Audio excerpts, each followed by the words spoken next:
Hammaga hayyo o'rtoqlar, bugun sizlar bilan yangi chiqqan ilova Novogram haqida gaplashib o'tamiz. Bu ilova asosan iOS uchun yaratilgan bo'lib, hozirgi kunda trendda hisoblanadi. Bo'lmasa bu ilovani o'rnatishni boshlaymiz. Birinchi bo'lib App Store kirib Novogram deb qidiramiz.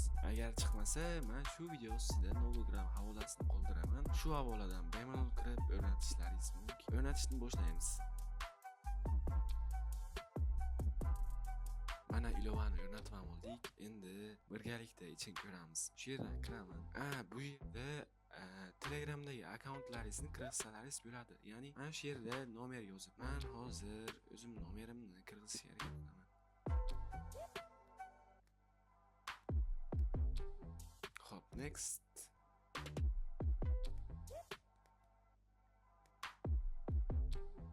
Xo'p, bu yerda ikki bosqichli parol qo'yganman Telegramga, shuni kirazaman. Bu yerda tepada fayl yaratasan deyapti. Men ruxsat bermayman, sababi hozir ko'p fayl yaratib, botlarni alohida faylga, Telegramdagi kontaktlarni alohida faylga, kanallarni alohida faylga, guruhlarni alohida faylga qilib qo'yadi. Menga bu narsa kerak emas, shuning uchun men bunga ruxsat bermayman.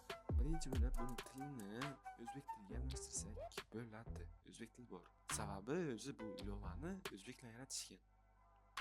Xo'p, mana tilni ham o'zbek tiliga almashtirdik. Endi buni sozlamalarini birgalikda ko'rib chiqamiz. Xo'p, Novogram settings ga o'tamiz. Bu yerdan endi sozlamalarni bitta ko'rib chiqamiz sizlar. Qaysi biri foydali bo'lsa, o'shalarni aytib, o'shalarni yoqib ketaveraman. Novogram haqida. Ghost rejim, bu rejim arvoh rejimi deb ataladi. Asosan birov sizga xabar yuborsa, uni bildirmasdan yoqish imkoniyatiga ega bo'lasiz. Bu rejimni yoqgandan keyin yana bitta qo'shimchasi, bu rejimni siz boshqa birovni hikoyalarini unga bildirmasdan ko'rishingiz mumkin. Ya'ni pastda sizning akkauntingiz ko'rinmaydi. Ko'p akkaunt, bu menimcha akkauntlaringiz soni o'shadan ko'p bo'lsa, oddiy Telegramga kiriza ololmas edingiz. Novogramda esa o'shadan ko'p bemalol kiriza olasiz. Qariya kod orqali kirish. Bunga to'xtalib o'tirmaymiz. Tahrirlangan xabar keyin kimdir xabar yuborib sizga, keyin uni tahlillasa, o'sha tahrillangan xabarning ustiga 1-2 sekund bosib tursangiz, bundan oldin nima deb yozganini ko'ra olasiz. Shunaqa funksiya bu. Ovoz matn.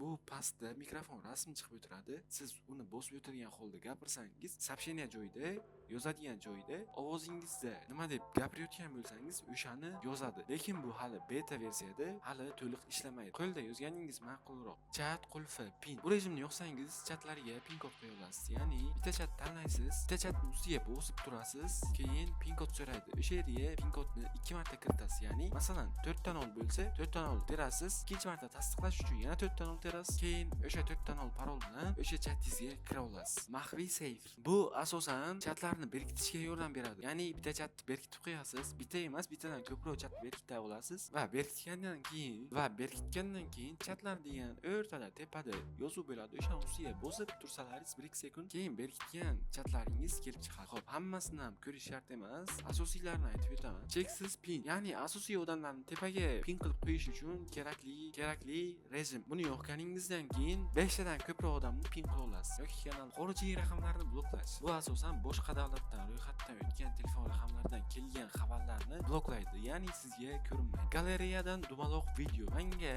eng yoqgan rejim shu bo'ldi. Bu rejim nimalar qila oladi? Masalan, galereyadagi xohlagan videongizni dumaloq shaklga keltira oladi. O'chirilgan xabarlar. Bu ham bir kerakli rejim. Buni yoqgandan keyin kim bilandir yozishib o'tirgan paytingiz, bu odam xabarni o'chirsa, xabar oldiga mana shunaqa emoji chiqadi. Ya'ni musor savat emojisi. Shundan bilib olishingiz mumkin, bu xabar o'chirilgan ekanligini. Bu yerda endi ko'radigan rejimimiz, ko'radigan so'zlamamiz qolmadi. Shuning uchun bu yerdan chiqib endi yoqamiz. Bizga kerak ekan o'chirilgan xabarlar, tahrirlangan xabar tarixi, birinchi xabarga o'tish. Bu birinchi xabarga o'tish iPhone'da yo'q edi. Ya'ni bu eng tepadagi xabarga olib o'tadi. Ghost rejim bu bizga kerak. Galeriyadan dumaloq video bu ham kerak. Cheksiz pin bu ham kerak bizga. Tarjima tugmasi bu ham kerak. Bu avtomatik inglizcha yoki ruscha yozilganlarni tarjima qilib beradi bizga. Bu yerdan avto tarjimani ham yoqib qo'yamiz. Ovozni matnga o'girish bu hali to'liq ishlamaydi, lekin biz yoqib qo'yamiz. Ovozli xabarlarni tarjima qilish bu yaxshi funksiya. Buni ham yo'qib qo'yamiz. Menimcha to'liq ishlamasa kerak. Masalan, sizga Rossiyadan yoki Angliyadan yoki Amerikadan kimdir boshqa tilda gapirsa, uni o'zbek tiliga tarjima qilib beradi. Xorijiy raqamlarni bloklash, buni yo'qib qo'yamiz. Chat qulfi bu bizga kerak emas. Hozircha qaysidir chatga pin kod qo'ymoqchi emasman. Shuning uchun hali buni yo'qmayman. Va bo'ldi, asosiy sozlamalarni yoqdim va bu yoqgan sozlamalarimni sizlarga beraman havolasini. O'sha havola bilan kirib, meniki bilan bir xil